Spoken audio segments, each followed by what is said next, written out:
silence has a sound. Usually, it's peaceful. But in courtroom 4B that Tuesday morning, silence sounded like a guillotine blade waiting to drop. Grant Reynolds thought the sound he heard was victory. He laughed, a cold, sharp bark of amusement, as the gavel came down, sealing a divorce settlement that left his wife, Natalie, with nothing but the clothes on her back. He turned to his mistress, grinning, thinking he had pulled off the perfect heist of a marriage. He didn't see the grey-haired man in the back row stand up. He didn't know that his victory was actually his execution warrant, and he definitely didn't know who Natalie's father really was. Grant Reynolds adjusted the cuffs of his bespoke Italian suit, catching his reflection in the pristine glass of his corner office. 34 years old, Senior Vice President of Sales at Vanguard Logistics, and, as of today, a free man. Or he would be by noon. He picked up his phone, dialing the number he had memorized better than his own social security number. "Is it done?" Jessica's voice purred on the other end. She was younger, sharper, and far more demanding than Natalie ever was. Jessica was a shark in Louboutins, the kind of woman who matched Grant's ambition. Natalie? Natalie was a golden retriever, loyal, soft, and ultimately boring. "Heading to court now," Grant said, watching the Chicago skyline. "My lawyer says it's a lock. We have the prenup, we have the evidence of her financial incompetence, and we have the judge. Judge Caldwell hates alimony cases. I'm going to walk away with the house, the portfolio, and the cars. Natalie gets the debt from that failed bakery she tried to start." Jessica laughed. "God, you're cruel. I love it. Dinner at Le Monde tonight to celebrate? I want the table by the window." "Book it," Grant said, ending the call. He grabbed his briefcase. He felt invincible. For 5 years he had tolerated Natalie. She was sweet, sure. She made excellent pot roast and kept their penthouse immaculate. But she lacked vision. When Grant talked about aggressive market expansion or shorting stocks, Natalie would ask about his day or talk about the community garden she volunteered at. She was simple, and Grant had outgrown simple. He had carefully orchestrated this divorce for 6 months. He had moved assets into offshore shell companies under the guise of business expansion. He had manipulated their joint accounts to make it look like Natalie was recklessly spending money, when in reality he was funneling it into an account for Jessica. He had painted a picture of a leeching, incompetent wife and a hard-working, suffering husband. And today, the legal system was going to frame that picture in gold. When he arrived at the courthouse, his lawyer, a shark named Baxter Thorne, was waiting. Baxter wasn't cheap. He cost more per hour than Natalie's bakery made in a month, but he was worth it. "Ready to cut the cord, Grant?" Baxter asked, smoothing his tie. "More than ready. Is she here?" "Inside, sitting with some public defender-looking guy. It's pathetic, really. She didn't even hire a specialist." Grant sneered. "She probably couldn't afford one. I cut her credit cards last week." They pushed open the heavy oak doors of courtroom 4B. The air was stale, smelling of floor wax and misery. On the left side of the aisle sat Natalie. She wore a simple grey dress, her hair pulled back in a messy bun. She looked tired, smaller than he remembered. Next to her sat her lawyer, a young man who looked like he was barely out of law school, fumbling with a stack of papers that looked ready to spill over. "Look at them," Grant whispered to Baxter as they took their seats at the mahogany table. "Lambs to the slaughter." But Grant missed one detail. In the very back row of the public gallery, sitting in the shadows away from the few bored clerks and law students, sat an older man. He wore a tweed jacket that looked 3 decades old, patched at the elbows. He held a flat cap in his hands, his knuckles gnarled with age. He looked like a retired janitor, or perhaps a farmer who had wandered into the wrong building. Grant glanced at him once, dismissed him as a nobody, and turned his attention back to the judge's bench. He had no idea that the nobody in the back row was the only person in the room who actually mattered. "All rise," the bailiff bellowed. Judge Caldwell swept in, his black robes billowing. He was a man known for his impatience. He wanted cases cleared, dockets emptied, and lunch on time. "Case number 490, Reynolds vs. Reynolds," the clerk announced.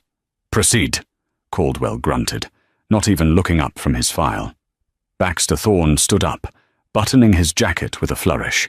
"Your Honor, we intend to prove that the respondent, Mrs. Natalie Reynolds, has engaged in financial infidelity, gross negligence of marital assets, and that under the stipulations of the prenuptial agreement signed 5 years ago, she is entitled to 0 spousal support." Natalie flinched. Grant saw it, a small tremor in her shoulders. He smirked. The young lawyer beside Natalie stood up. His voice was shaky. "Your Honor, my client contends that the prenuptial agreement was signed under duress, and that the financial records Mr. Reynolds is presenting are, well, they're fabricated." Judge Caldwell peered over his glasses. "Fabricated? That is a serious accusation, Counselor. Do you have proof?" The young lawyer shuffled his papers, dropping a page. We have statements from Mrs. Reynolds regarding her spending habits." "Statements are not bank records," Caldwell snapped. Grant leaned back in his chair. This was too easy. For the next hour, Baxter Thorne systematically dismantled Natalie's life. He projected spreadsheets onto the courtroom screens, showing massive withdrawals from their joint accounts. Withdrawals Grant had made, but labeled as Natalie personal. He showed credit card bills for luxury items that Grant had bought for Jessica, claiming Natalie had hoarded them. "Mrs. Reynolds," Baxter boomed, pacing in front of the witness stand where Natalie now sat, trembling. "Did you or did you not sign for a delivery of a diamond bracelet worth $12,000 on the 14th of February? "I signed for it," Natalie whispered, her voice barely audible. "But it wasn't for me. Grant said it was for his mother." "Objection!" Baxter shouted. "Hearsay. The receipt is in your name. The item was delivered to your home. And yet, you claim poverty?" "I never saw it again," Natalie cried out, tears welling in her eyes. "He took it." "Likely story," Baxter scoffed, turning to the judge. "Your Honor, she is a spendthrift who is now trying to slander a successful businessman to secure a payday she didn't earn." Grant watched Natalie cry. He didn't feel pity. He felt annoyance. "Stop crying and just sign the papers," he thought. "You're embarrassing yourself." Through it all, the old man in the back row didn't move. He sat statue still, his eyes fixed on Grant's neck. If Grant had turned around, he might have noticed that the old man's eyes weren't the watery eyes of a retiree. They were cold, hard flint. The eyes of a man who had stared down wolves. "Mr. Reynolds," the judge addressed Grant, "you are requesting full ownership of the marital home?" Grant stood up, projecting his best, honest executive voice. "Yes, Your Honor. I purchased it. I paid the mortgage. Natalie. She dabbled in hobbies. She never contributed to the household finances in a meaningful way." "I took care of your mother when she was sick," Natalie blurted out from the defense table. "I renovated that house with my own hands." "Order!" Judge Caldwell slammed his gavel. "Mrs. Reynolds, control yourself or I will have you removed." Natalie slumped back, defeated. Her young lawyer patted her arm helplessly. "I've heard enough," Judge Caldwell said, checking his watch. It was 11:45 a.m. "The evidence is overwhelming. The petitioner, Mr. Reynolds, has provided concrete documentation. The respondent has provided tears." Grant felt a bubble of laughter rising in his chest. It was happening. "I am ruling in favor of the petitioner," Caldwell announced. "The prenuptial agreement is upheld. The marital assets, including the property at 450 Highland Avenue, are awarded to Mr. Reynolds. No alimony is awarded. Each party will bear their own legal costs." It was a total wipeout. Natalie was leaving the marriage with nothing but debt. Grant turned to Baxter and shook his hand vigorously. Then he looked at Natalie. She was weeping silently, her head in her hands, and that was when Grant made his mistake. He let out a laugh. It wasn't just a chuckle, it was a loud, victorious guffaw that echoed off the high ceilings. "Better luck next time, Nat," he said, his voice carrying through the quiet room. "Maybe find a husband who likes stale cupcakes." He turned to grab his briefcase, ready to walk out into his new life. "Excuse me." The voice came from the back of the room. It wasn't loud, but it had a timbre that stopped everyone in their tracks. It sounded like gravel crunching under a heavy boot. Grant turned around. The judge looked up, annoyed. The old man in the tweed jacket was standing up. He held his flat cap in one hand. He walked slowly toward the railing that separated the gallery from the court floor. "Who are you?" Judge Caldwell demanded. "This is a closed session. Spectators are to remain silent." "I'm not a spectator," the old man said. He opened the little wooden gate and stepped onto the court floor. The bailiff reached for his belt, stepping forward to intercept. "Sir, you need to step back," the bailiff warned. The old man ignored the bailiff. He walked straight past Grant, ignoring him entirely, and stopped in front of Natalie. He placed a heavy, calloused hand on her shaking shoulder. "You done crying, little bird?" the old man asked gently. Natalie looked up, her eyes wide. "Daddy? What are you doing here? I told you not to come. I didn't want you to see this." Grant blinked. "Daddy?" He looked at the old man again. He knew Natalie's father was named Arthur. Natalie had mentioned him a few times, said he lived on a farm in Wyoming, kept to himself. Grant had assumed he was some broke ranch hand or a failed farmer. He had never bothered to meet him. Why would he? Grant Reynolds didn't waste time on flyover state nobodies. "I asked who you are," Judge Caldwell boomed, his face turning red. "Bailiff, remove this man." The old man turned to face the judge. He didn't look intimidated. He looked bored. "My name," the old man said, his voice projecting clearly without a microphone, "is Arthur Sterling. And I believe, Judge Caldwell, that you're sitting in a chair that my foundation paid for." The room went dead silent. Grant frowned. "Sterling?" It was a common name. Judge Caldwell froze. He squinted at the man. "Arthur? Sterling? And?" Arthur continued, reaching into his tattered jacket and pulling out a folded piece of paper. "I am also the man who holds the primary lien on the property you just awarded to this gentleman." He gestured lazily at Grant. "What is he talking about?" Grant hissed at Baxter. Baxter was staring at the old man, his face draining of color. "Grant, shut up." "Why?" "Because," Baxter whispered, his voice trembling, "if that is the Arthur Sterling, we are in very deep trouble." "Mr. Sterling," Judge Caldwell's voice had changed. The arrogance was gone, replaced by a cautious, almost fearful tone. I wasn't aware you were in Chicago, or that you had any relation to this case." "I try to keep a low profile," Arthur said, walking toward the bench. He tossed the folded paper onto the judge's desk. "I prefer my ranch. Cows don't lie, unlike lawyers." He cast a glance at Baxter Thorne, who suddenly looked like he wanted to crawl under the table. "What is the meaning of this?" Grant demanded, his temper flaring. He wasn't going to let some geriatric farmer ruin his moment. "The case is closed. The judge already ruled."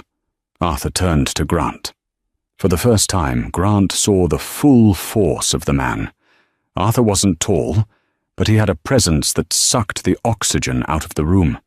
It was the kind of power that didn't need to shout. The case, Arthur said calmly, was decided based on the information provided. Fraudulent information. Fraud? Grant scoffed. Everything I submitted is legitimate.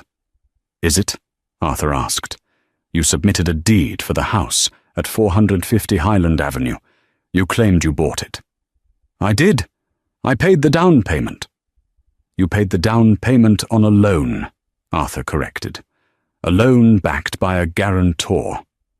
Did you ever read the fine print of that mortgage, son? Grant faltered.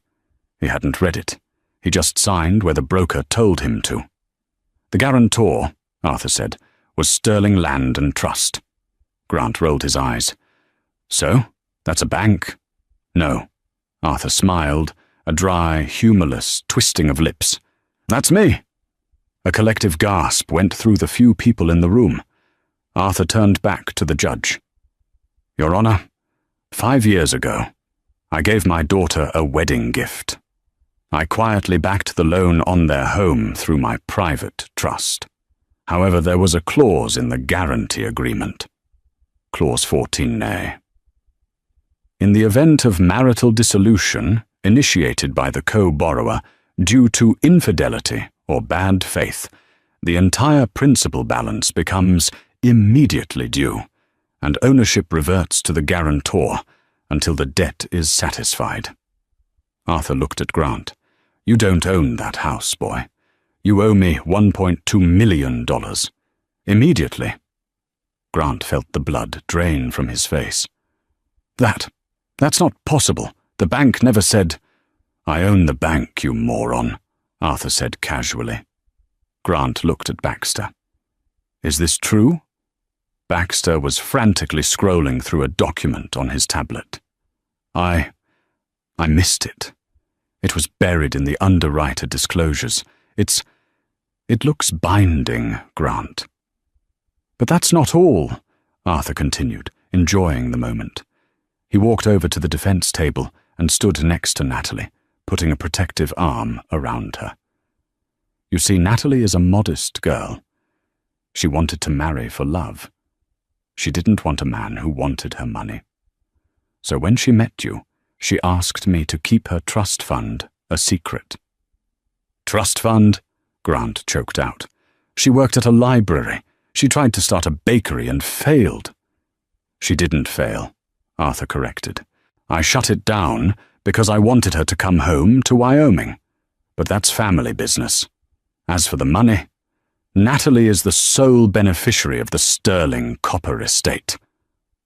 Grant's knees actually buckled. He had to grab the table. Sterling Copper. It was one of the largest mining conglomerates in North America.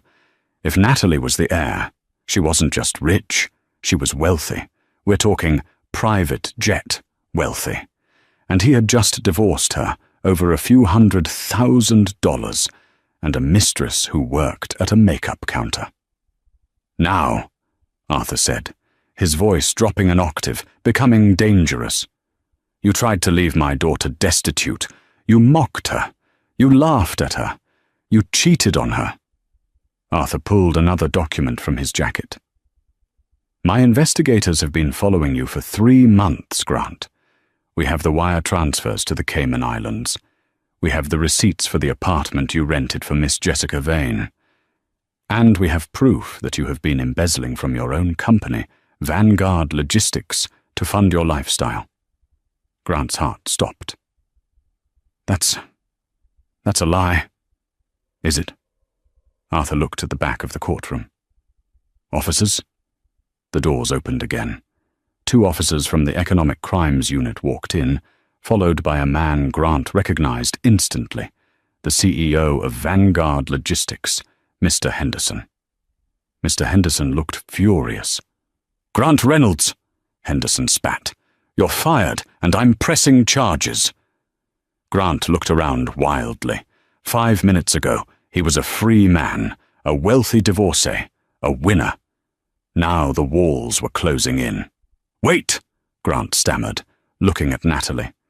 Nat, baby, please. This is a misunderstanding. I was confused. I still love you. We can work this out. Natalie slowly stood up. She wiped her tears. She looked at the man she had loved for 5 years, the man who had just laughed at her pain. She looked at her father, who nodded encouragingly. Grant, Natalie said, her voice steady for the first time that day.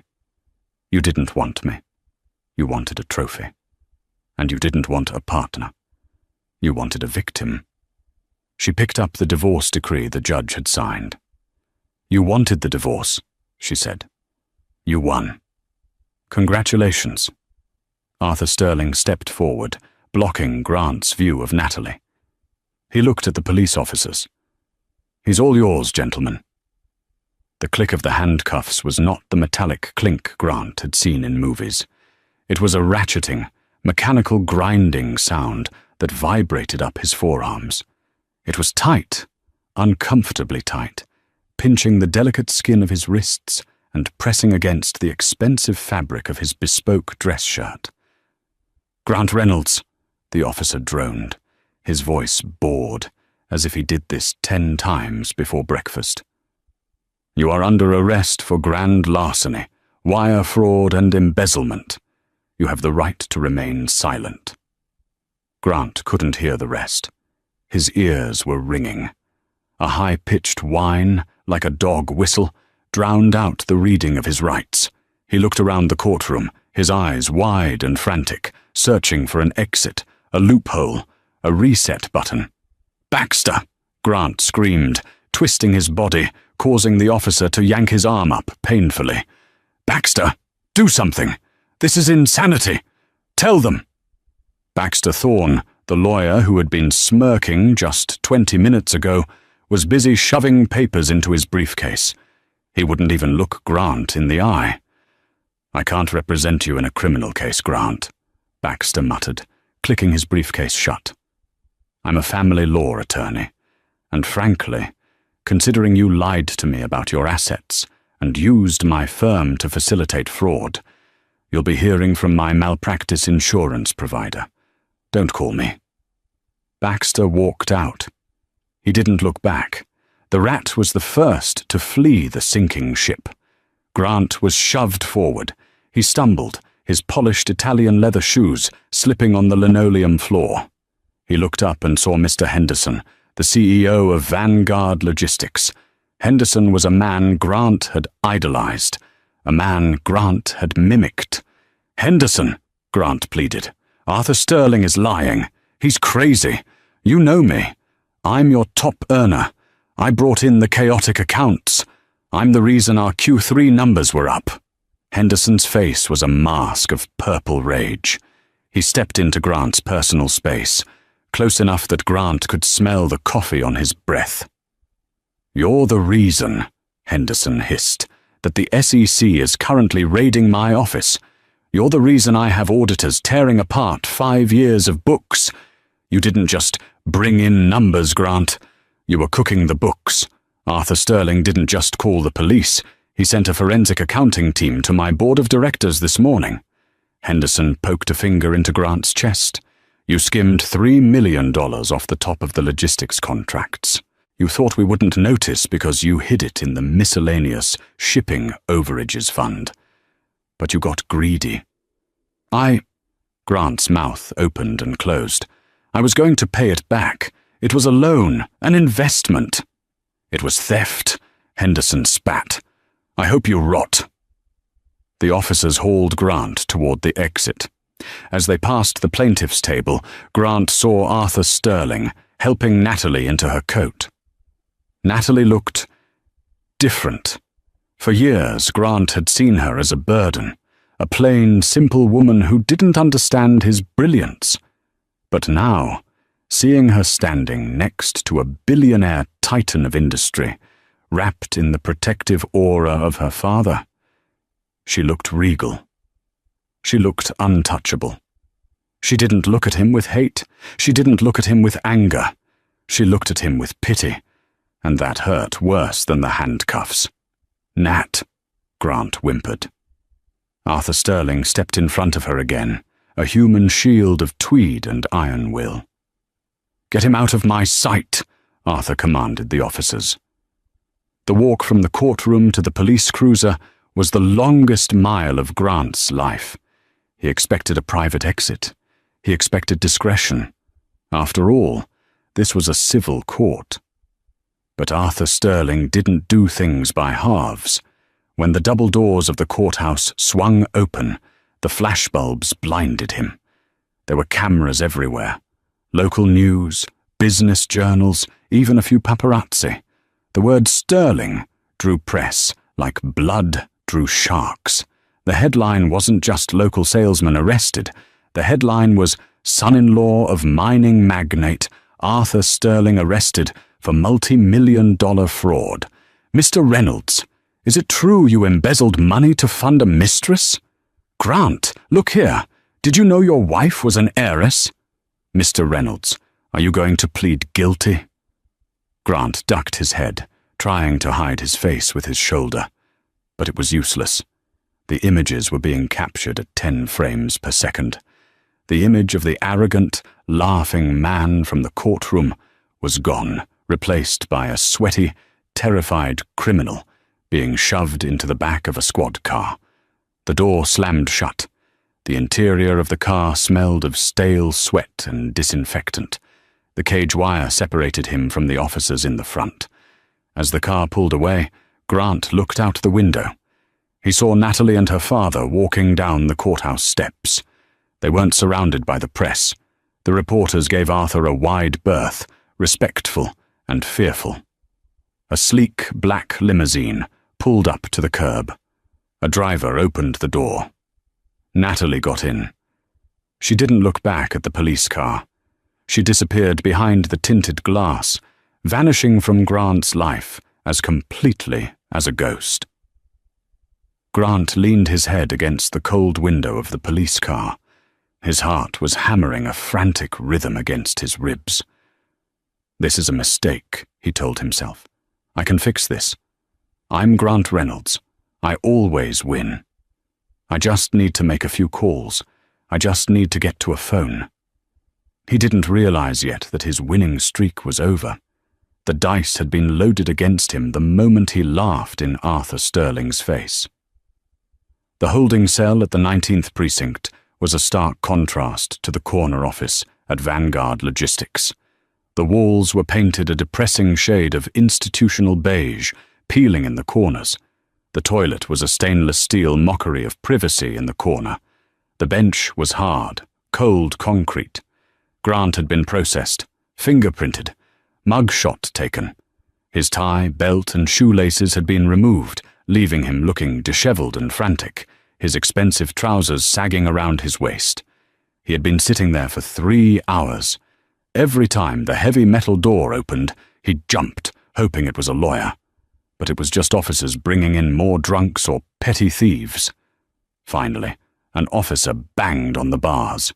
"Reynolds, you get your phone call. Make it count." Grant scrambled up. He was led to a phone on the wall. He had one number in his head. Not his mother. She would just cry. Not Baxter. He had made his position clear. Jessica Vane, the love of his life. Or at least the love of his current lifestyle. Jessica was smart. Jessica was resourceful. Jessica had connections in the city. She would know what to do. She had access to the secret account in the Caymans, the one he had given her the password to, just in case. There was nearly $400,000 in there, enough for bail, enough to run. His fingers trembled as he punched in her number. Ring. Ring. Ring. "Hello?" Her voice was breathless, hurried. There was background noise, the sound of zippers, the clatter of hard objects. "Jess." "Thank God," Grant exhaled, leaning his forehead against the cold wall. "Baby, listen to me. It's a nightmare. A total nightmare. I've been arrested." "I know," Jessica said. Her voice wasn't warm. It was clipped. "I saw it on the news. TMZ has the video of you being shoved into the car. You look terrible, Grant." "It doesn't matter how I look," Grant hissed. "Listen, you need to get the money. Access the account, the Cayman account. Wire the bail money to the station. I need to get out of here so I can fix this. I need to talk to Henderson." There was a pause on the line. Then, the sound of a suitcase being zipped shut. "Grant," Jessica said, her voice dropping to a tone he had never heard before. It was the tone of a stranger. "I can't access the Cayman account." "What? Why? Did you forget the password?" "No, Grant. I didn't forget the password. The account is frozen." Grant felt the blood leave his head. "Frozen? That's impossible. It's offshore. It's untraceable." "Nothing is untraceable when Arthur Sterling is involved," Jessica said. "I got a call an hour ago from the FBI. They have the account flagged as proceeds of criminal activity. If I try to touch a cent of it, I'm an accessory to embezzlement. They froze everything, Grant. The joint account, the cards, even the lease on this apartment is being contested." "Baby, calm down," Grant pleaded, panic rising in his throat like bile. "We can fight it. I have other assets. I have the portfolio." "You have nothing," Jessica snapped. "I just got off the phone with my lawyer. Do you know who Arthur Sterling is? He's not just rich, Grant. He's have people disappear rich. He's buy the bank that holds your mortgage rich. You went to war with a nuclear power with a water pistol. Jess, please, I need you. I'm in a cell." "And I'm at the airport," Jessica said flatly. The world stopped spinning. "Airport? Where are you going?" "Tulum," she said. "My sister is there. I bought a one-way ticket on my own card before they could freeze that too. I'm leaving, Grant." "Leaving? But we're supposed to be together. I did this for us. I got the divorce for us." Jessica laughed. It was a cruel, hollow sound that reminded him, painfully, of his own laugh in the courtroom. "You did this for you, Grant. Because you're a narcissist. I liked the trips. I liked the jewelry. I liked the penthouse. But I'm not going to visit you in federal prison. I'm 26 years old. I have a life to live. And I'm not going to live it as the girlfriend of a broke, convicted felon." "Jessica, don't you dare!" "Goodbye, Grant. Don't call me again. If you do, I'll tell the feds about the safety deposit box you have in Jersey." Click. The line went dead. Grant stood there, holding the receiver, the dial tone buzzing in his ear like a hornet. He stared at the graffiti scratched into the metal casing of the phone. Jessica. The woman he had destroyed his marriage for. The woman he had embezzled millions for. The woman he had thought was his soulmate. She hadn't just left him. She had fled the country within hours of his arrest. "Time's up," the officer said, grabbing Grant's arm. Grant let the phone dangle by its cord. He walked back to his cell like a zombie. He sat on the concrete bench and put his head in his hands. For the first time, the reality of the situation truly hit him. It wasn't just a legal setback. It was a total annihilation. He thought about Natalie. He remembered coming home late from work. Dinner with Jessica. Finding Natalie asleep on the couch with a plate of cold food wrapped in foil waiting for him. He remembered how she used to rub his shoulders when he was stressed about quotas. He remembered how she never asked for anything expensive, only for his time. He had thrown that away. For what? For a woman who abandoned him the second the credit card declined. For a career that was now over. For a reputation that was in tatters. And the worst part? The absolute worst part was the realization of who Natalie really was. He had spent 5 years thinking he was the prize. He thought he was the successful executive carrying the dead weight of a simple, small-town girl. He had looked down on her. He had patronized her. All the while she was sitting on a copper empire. She could have bought Vanguard Logistics and fired him just for fun. She could have bought the penthouse building. But she hadn't.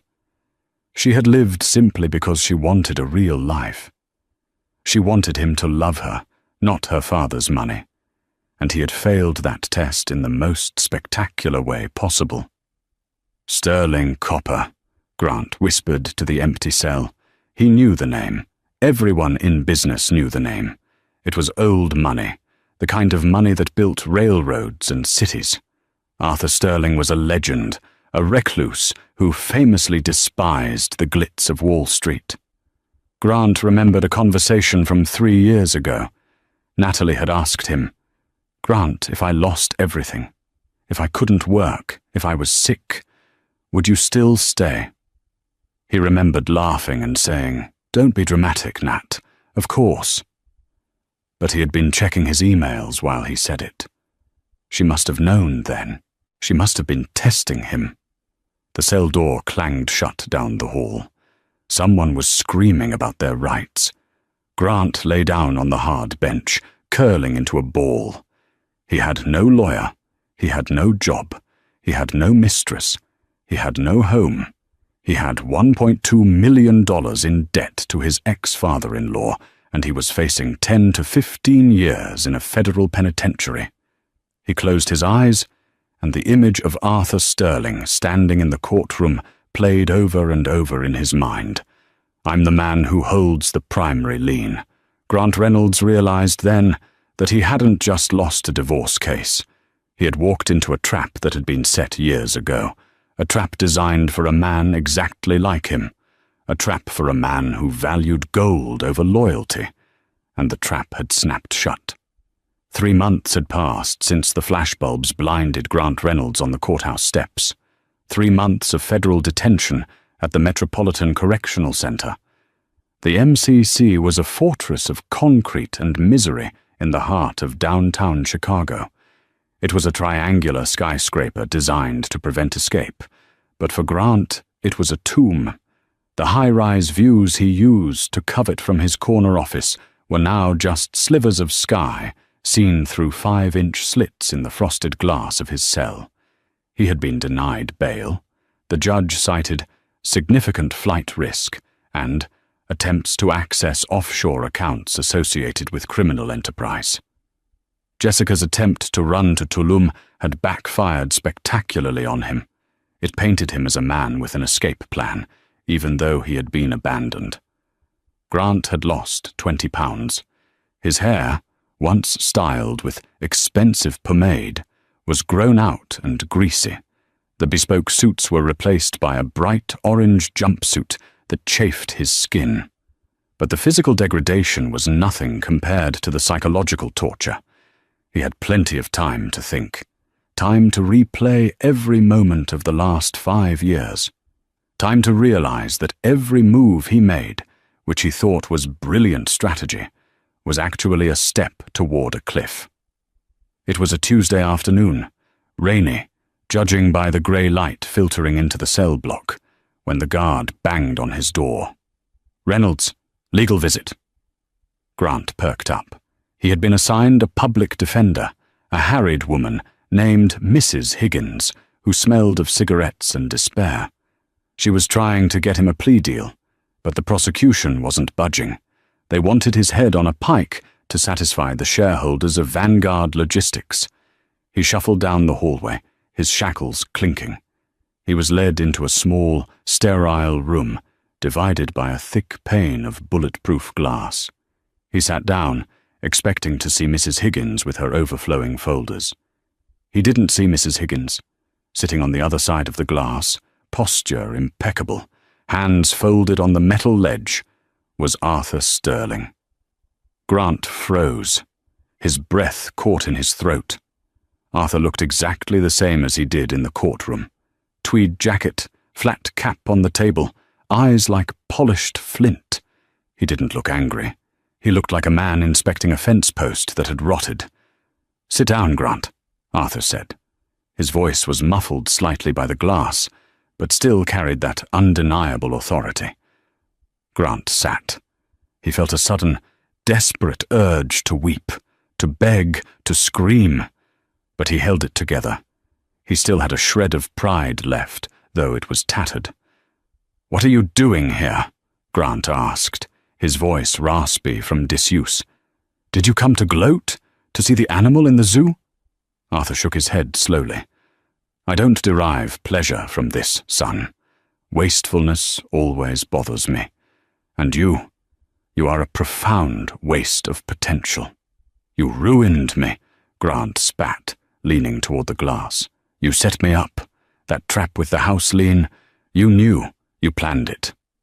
"I planned for contingencies," Arthur corrected. "There is a difference. When I signed that guarantee for the house, I hoped I would never have to use it. I hoped you would be the man Natalie thought you were. I hoped you would be a partner to her. A protector." Arthur leaned in. "Do you know why I never told you about the money? About the sterling copper fortune?" "Because you're a paranoid old miser," Grant sneered. "No. Because money acts like a magnifying glass," Arthur said softly. "If a man is kind, money allows him to be a philanthropist. If a man is greedy, money turns him into a monster. I wanted to see who you were without the lens of my wealth distorting the view." Grant looked away. "Well, you saw." "I did," Arthur agreed. "But here is the part you don't know. The part that might keep you awake at night in here." Arthur reached into his jacket pocket. For a second, Grant flinched, remembering the documents Arthur had pulled out in court. But this time, Arthur simply pulled out a photo. He held it up to the glass. It was a picture of Grant, 3 years ago, shaking hands with a man in a grey suit. It was the day Grant had secured his first massive investor for a side project, a logistics consulting firm he was trying to launch. That investor had given him $50,000 in seed money. Money Grant had eventually funneled into his affair with Jessica. "Do you remember Mr. Silas?" Arthur asked. "Yeah," Grant said, confused. "He was an angel investor. He liked my pitch." "Mr. Silas works for me," Arthur revealed. "He manages my charitable giving." Grant's jaw dropped. "I gave you that money, Grant," Arthur said. "I saw you were restless. I saw you wanted to build something of your own. Natalie told me you felt stifled at Vanguard. So, through an intermediary, I gave you $50,000. No strings attached. I wanted to see what you would do with a leg up." Grant felt the room spinning. That was your money?" "It was a test," Arthur said. "If you had used it to build the business, to work hard, to create something real, I would have revealed everything. I would have welcomed you into the Sterling Empire. I would have handed you the keys to the kingdom, Grant. You have the charisma. You have the drive. You could have run Sterling Copper one day." Arthur lowered the photo. "But you didn't build the business. You used the money to lease a Porsche. You used it to buy dinners for women who weren't your wife. You took a gift meant to build a future, and you used it to destroy your present." Grant stared at the table. The weight of the revelation was crushing. He hadn't just lost the marriage. He hadn't just lost the house. He had lost a destiny. He could have been a CEO, a billionaire, a titan. It was all laid out for him, waiting for him to show just 1 ounce of integrity, and he had traded it all for a lease on a car and a fling with a girl who left him at the first sign of trouble. "Why are you telling me this now?" Grant whispered, tears finally spilling over. "Why torture me?" "Because Natalie wanted you to know," Arthur said, standing up. He put his cap back on. "She wanted you to know that you weren't defeated by a prenup. You weren't defeated by a lawyer. You were defeated by your own character. You had the winning lottery ticket in your pocket for 5 years, Grant, and you threw it away because you were too busy looking for loose change on the sidewalk." Arthur turned to leave. "Wait!" Grant cried out, slamming his hand against the glass. How is she? Please. Just tell me. Does she hate me? Arthur paused at the door. He looked back, his expression unreadable. She doesn't hate you, Grant. Hate requires energy. She's indifferent. She's moving on. She's found her light again, now that she's not standing in your shadow. The heavy steel door clanged shut, leaving Grant alone in the silence. The echo of the door sounded exactly like the gavel that had ended his life. The seasons had changed in Chicago. The biting wind of winter had melted into the grey slush of early spring, but inside the Federal District Court, the air remained frozen. Grant Reynolds sat at the defense table, his hands clasped so tightly that his knuckles had turned the color of old bone. He looked nothing like the man who had laughed in divorce court 6 months ago. The arrogant tilt of his chin was gone, replaced by a permanent stoop. His hair, once his pride and joy, was thinning and dull, grown out awkwardly over the collar of the cheap, ill-fitting suit his public defender had scrounged up for him. He was 35 years old, but he looked 50. The courtroom was packed. This wasn't the quiet family court affair where he had tried to crush Natalie. This was a federal sentencing hearing.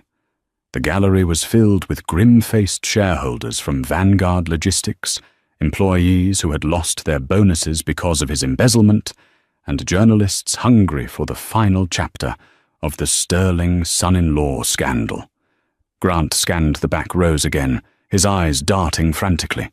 He was looking for a flash of blonde hair. He was looking for Natalie. He told himself he wanted to apologize. But deep down, in the dark, honest corners of his mind, he knew the truth. He wanted her to save him. He wanted the woman he had called boring and simple to use her billions to make this nightmare stop. But the back row was a sea of strangers. Natalie wasn't there. She hadn't sent a letter. She hadn't sent a lawyer. She hadn't even sent a curse. She had simply erased him. "All rise," the bailiff bellowed, his voice echoing off the mahogany walls. Judge Holloway entered. She was a formidable woman with steel-grey hair and eyes that had seen every variety of human greed. She took her seat, adjusted her glasses, and looked down at Grant like he was a smudge on a pristine countertop. "Mr. Reynolds," Judge Holloway began, her voice calm and terrifying. "We have heard the statements from the prosecution. We have seen the forensic accounting. You have pleaded guilty to 3 counts of wire fraud, 1 count of embezzlement, and 1 count of money laundering." She paused, letting the charges hang in the air. "In my 20 years on the bench," she continued, leaning forward, "I have seen men steal out of desperation. I have seen men steal to feed their families. But you, Mr. Reynolds, you stole out of hubris. You stole because you believed you were smarter than everyone in the room. You looked at a wife who offered you loyalty, and you saw a stepping stone. You looked at a company that gave you a career, and you saw a piggy bank." Grant flinched. Every word felt like a physical blow. "Your lawyer has asked for leniency," Judge Holloway said, glancing at the exhausted public defender beside Grant. "He argues that this is your first offense, that you have lost your reputation. But I see no remorse in you, Mr. Reynolds. I see only regret that you were caught." Grant tried to stand, to say something, but his legs felt like lead. "Your Honor, he croaked. "Stand up," she commanded. Grant scrambled to his feet, swaying slightly. "Grant Reynolds, for the crimes committed against Vanguard Logistics and the fraudulent financial manipulation of marital assets, I sentence you to 12 years in a federal correctional institution." A gasp went through the gallery. 12 years. It was heavy. It was a lifetime. "You will not be eligible for parole for at least 10 years, Holloway added, hammering the final nail into the coffin. "Furthermore, You are ordered to pay restitution in the amount of $4.2 million. Your wages will be garnished for the remainder of your working life until this debt is paid to the victims and to the Sterling Trust. Bang! The gavel came down. The sound was final. It was the sound of a heavy door slamming shut on the world Grant Reynolds used to know. "Take him away," the judge said, already opening the next file. As the U.S. Marshals moved in, cuffing Grant's hands behind his back, he looked one last time at the doors of the courtroom. He realized then that the silence he had heard when he laughed at Natalie was not victory. It was the universe holding its breath before the strike. 3 weeks later, the transfer. The bus ride to the federal penitentiary in Terre Haute was long and smelling of diesel fumes and unwashed bodies. Grant sat chained to the seat, staring out the window at the passing cornfields. He had no one to call. Jessica Vane had vanished into the wind, reportedly living off the last of her jewelry in a coastal town in Mexico, likely hunting for her next target. His friends from the country club had blocked his number the day the news broke. Baxter Thorne, his shark of a lawyer, was facing his own disbarment hearings and had threatened to sue Grant for unpaid legal fees. Grant looked at his reflection in the bus window. The man staring back was a stranger. He closed his eyes, and the memory played on a loop. The moment in the divorce court, the feeling of invincibility, the laugh. Ha, ha, ha. It was the most expensive laugh in history. He realized now that Arthur Sterling hadn't just beaten him. Arthur had taught him a lesson that would take 12 years to learn. Grant had spent his life chasing gold, never realizing he was already holding a diamond. The bus turned through the heavy iron gates of the prison. The razor wire glinted in the sun. Grant Reynolds, inmate number 89402, stepped off the bus and walked into the shadows. Wyoming. The Copper Creek Ranch, 1,000 miles away, the world was wide open. The sun was just cresting over the jagged peaks of the Grand Teton Mountains, casting a golden glow across the valley. The air here was thin and crisp, smelling of pine needles, damp earth, and sagebrush. Natalie Sterling stood on the wraparound porch of the main ranch house. She held a ceramic mug of steaming coffee, watching the steam curl up into the morning light. She looked different. The woman who had huddled in court, wearing grey, shapeless dresses to hide herself, was gone. In her place stood a woman who occupied space. She wore fitted dark denim, leather riding boots that were scuffed from actual work, and a thick wool coat. Her hair, which she used to keep in a tight, severe bun because Grant said loose hair was messy, fell in soft golden waves down her back. She took a deep breath, filling her lungs with the clean mountain air. For 5 years, she had felt like she was holding her breath, walking on eggshells, trying to be smaller so Grant could feel big. Now she could breathe. The screen door creaked open behind her. Arthur Sterling stepped out, wearing his usual tweed jacket, looking more like a ranch hand than a billionaire mining magnate. "News came in," Arthur said softly, leaning against the railing beside her. Natalie didn't turn. She kept her eyes on the horizon, where a herd of elk was moving slowly across the lower pasture. "Is it done?" "It's done," Arthur confirmed.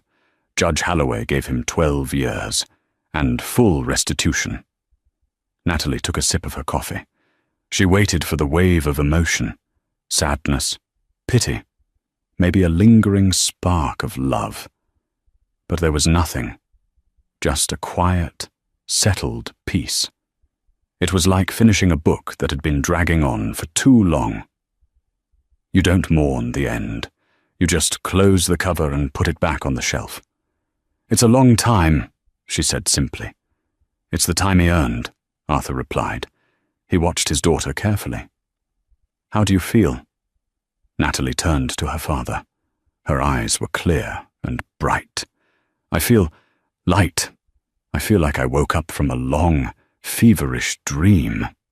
Arthur smiled, the lines around his eyes crinkling. Good, because you have work to do.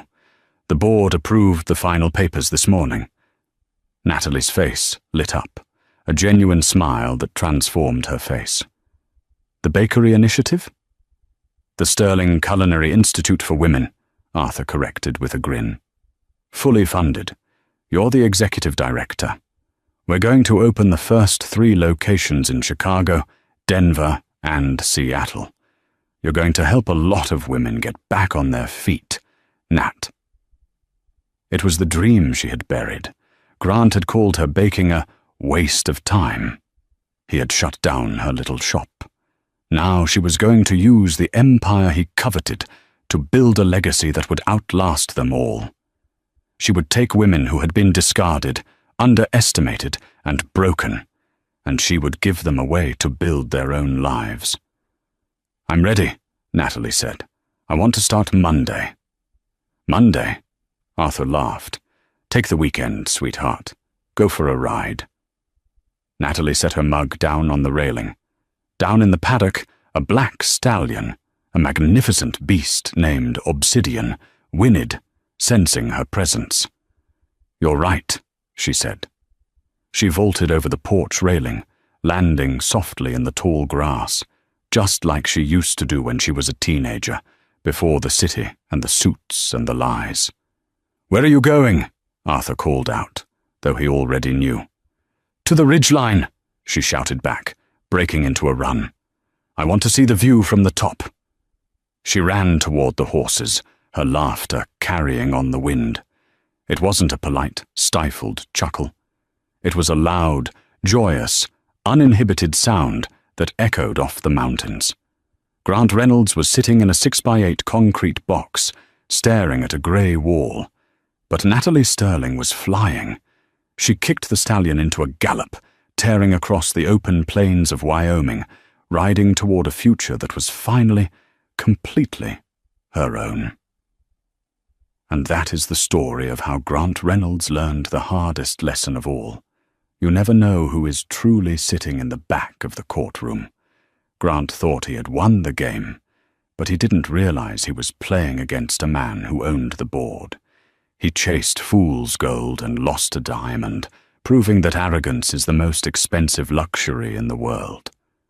Natalie didn't just get her revenge, she got her life back, reminding us that sometimes the best revenge isn't hatred. It's thriving without the people who held you back. If you enjoyed this story of karma, betrayal, and justice, please smash that like button. It really helps the channel grow. Don't forget to share this video with a friend who loves a good drama, and hit subscribe with the notification bell turned on so you never miss a story. We have a crazy revenge story coming up next week involving a lottery ticket and a runaway groom that you do not want to miss. Thanks for watching, and see you in the next video.